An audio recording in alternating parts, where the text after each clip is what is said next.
Welcome on Easy Learning. Now today, in this part of the video of How Free is the Press written by Dorothy L. Sayers, we are going to cover some paragraphs. Before going toward these paragraphs, we cover some words.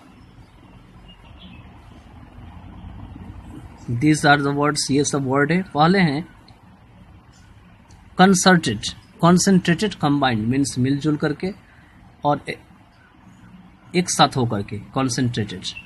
Symptomatic, suggestive, कोई चीज़ का सुझाव के रूप में दिया हुआ या indicative या किसी चीज़ का संकेत के रूप में दिया हुआ. चलिए आगे बढ़ते हैं. तो यही न्यूज़पेपर के बारे में दिए हुए थे इससे पहले कि किस तरीके से कोई भी जो है जो राइटर्स है या ऑथर है वो प्रेस के खिलाफ बोलने का प्रयास नहीं करते हैं, या कोई न्यूज़पेपर वाले जो है वो न्यूज़पेपर की कमियों को खुल करके ऑनेस्टली रूप से छापने का प्रयास करते हैं. आगे चलते हैं. स्पीचेस में be made of course but they will not read the wider public for they will not be reported in full. कहते हैं कि स्पीचेस तो दिए जा सकते हैं वाकई में, लेकिन वे जो है काफ़ी ज़्यादा पब्लिक तक नहीं पहुंच पाएंगे, क्योंकि कहते हैं फॉर वो जो भी स्पीच होंगे उसको पूरी तरीके से पब्लिश ही नहीं किया जाएगा. will not be reported in full. Only a carefully isolated sentence or so will find its way into the papers under some such headlines. कहते हैं केवल सावधानी पूर्वक कुछ कटे फटे हुए सेंटेंस जो है वो उस पेपर में डाल दिए जाते हैं कुछ इस तरह के हेडलाइंस के साथ. बिशॉप सिक्स टू मजल प्रेस और एमपी अटैक्स प्रेस लिबर्टी, इस तरीके से दिया जाता है. यहाँ पे दिया हुआ है बिशॉप सिक्स मजल प्रेस, लेकिन बिशॉप के बारे में पूरा नहीं दिया जाता है कि क्यों ऐसा करता है, केवल इतना बड़ा हेडलाइंस दे दिया जाता है. MP attacks press liberty, MP तो है जो है वो प्रेस लिबर्टी को अटैक करते हैं, उसके ऊपर अटैक करते हैं, लेकिन एमपी क्यों करते हैं वो पूरे नहीं लिखते हैं, बल्कि थोड़ा बहुत लिख करके हेडलाइंस बना दिए जाते हैं. Indeed, the slightest effort to hinder the irresponsible dissemination of nonsense is greeted by a concerted hall. वाकई में थोड़ा बहुत भी प्रयास अगर किए जाते हैं कि गैर जिम्मेवारी जो है, अगर किसी भी बेकार की चीज़ों को अगर फैलाया जाता है उसको रोकने के लिए, टू हिंडर, क्या चीज़ रोकने के लिए, हिंडर मीन्स रोकने के लिए, तो irresponsible dissemination of nonsense means कोई भी अनाप शनाप चीज़ों का अगर गैर जिम्मेवारी अगर फैलाव होता है पब्लिक में, डिसेमिनेशन होती है, उसको रोकने के लिए.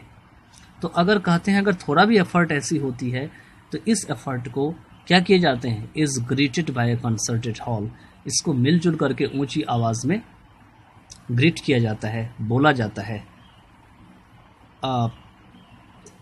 और यही एकमात्र जो है वो क्या है, this is the threat to the freedom of press, और यह क्या है, प्रेस की जो फ्रीडम है उसके लिए खतरा होता है.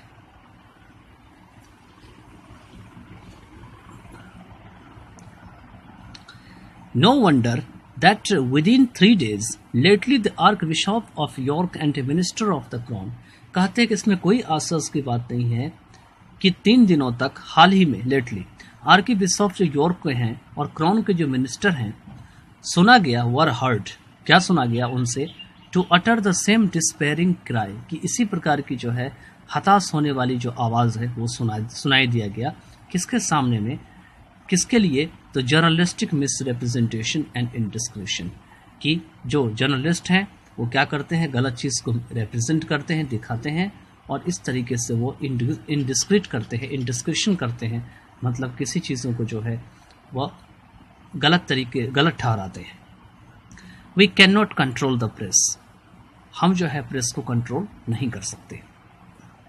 The particular example I have given are you will say of very small importance. यहाँ पे लेखिका कहते हैं कि जो कुछ खास एग्जाम्पल है जो मैंने यहाँ पर में दी है, आप कहेंगे कि ये तो बहुत ही न के बराबर जो है जानकारी है, या इसका महत्व न के बराबर है.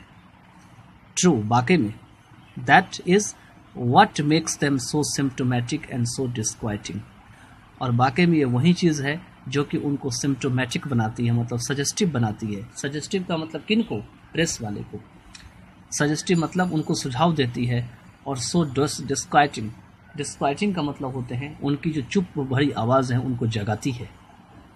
They do not show any direct resting of the truth, कहते हैं कि वह ट्रुथ के बारे में जो सीधा साधा जो चीज़ है उनको नहीं दिखाती है। Towards a propagandist and, towards a propagandist and का मतलब हुआ कोई भी आदमी अगर अफवाह फैलाता है तो उसको कैसे खत्म किया जाए उसकी ओर। Against such attempts the reader में with a little mental effort efficiently arm himself, कहते हैं इस प्रकार की अगर प्रयास करना होता है, इसके विरुद्ध अगर प्रयास करना होता है तो रीडर को खुद क्या होते हैं अपनी मेंटल एफर्ट का इस्तेमाल करना होता है और खुद सक्षम होना पड़ता है उससे निपटने के लिए। Efficiently arm himself.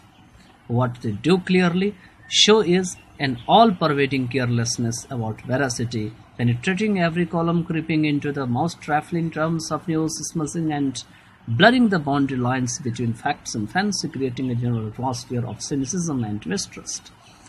What they do clearly show, जो वह दिखाती है वो बिल्कुल इस चीज़ को दिखाती है कि जितनी भी ये सारी दिखाई देने वाली परवेटिंग जो असावधानी है, केयरलेसनेस है, सच्चाई के बारे में, वेरासिटी जो कि हर एक कॉलम में घुसा दी जाती है। पेनिट्रेटिंग मतलब घुसा देना या डाल देना। Creeping into the most trifling items of news, और जो कि न्यूज़पेपर की जो तुच्छ भाग होती है जिसका ज़्यादा इस्तेमाल नहीं होता है उसमें दिखाई पड़ती है।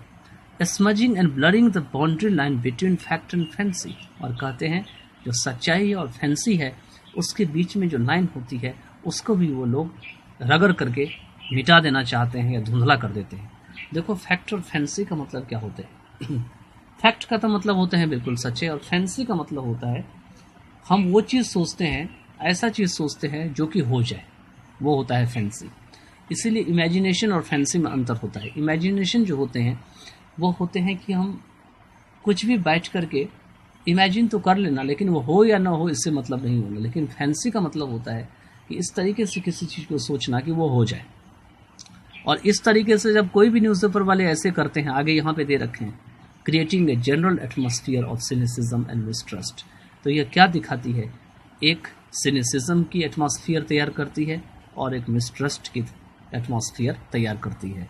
अब ये सिनिसिज्म और मिसट्रस्ट क्या होते हैं, तो सिनिसिज्म का मतलब होता है कोई भी व्यक्ति या कोई भी चीज़ जो केवल अपनी हित के बारे में सोचे, दूसरे के बारे में न सोचे, खुद अपना फ़ायदा उठाने की कोशिश करे। तो यहाँ पर न्यूज़पेपर वाले भी ऐसे ही होते हैं, अपना फ़ायदा उठाने की कोशिश करते हैं और इस तरीके से मिसट्रस्ट का भी काम करते हैं, अविश्वास का भी काम करते हैं। उसके बाद है ही that is unfaithful in little is unfaithful also in much, कहते हैं कि जो कि थोड़ी बातों में अनफेथफुल होते हैं वह बहुत सारी बातों में भी अनफेथफुल होते हैं, उनके ऊपर विश्वास करना मुश्किल है। If A common court case, कहते हैं यहाँ पे can not be correctly reported, कहते हैं कि अगर एक साधारण सी जो है कोर्ट केस है उसको अगर सही से रिपोर्ट नहीं किया जा सकता, how are we to believe the reports of world events, कहते हैं तो दुनिया की जो घटनाएं हैं उसके बारे में अगर रिपोर्ट होती है तो हम उसके बारे में क्या विश्वास करें कि न्यूज़पेपर में जो दी गई है वो कितना सही है और यह कितना गलत है। If an interviewer misrepresents the novelist, कहते हैं कि अगर कोई भी इंटरव्यू लेने वाले जो उपन्यासकार हैं उसके बारे में अगर गलत अर्थ निकालते हैं, misinterpret whom we have all seen, जिस उपन्यासकार को हम सभी देख चुके हैं, what does he do, कि वो क्या करता है, वो उपन्यासकार क्या करता है फॉरेन स्टेटमेंट के साथ, whom we have never seen, जिस फॉरेन स्टेटमेंट्स को हमने कभी नहीं देखा है।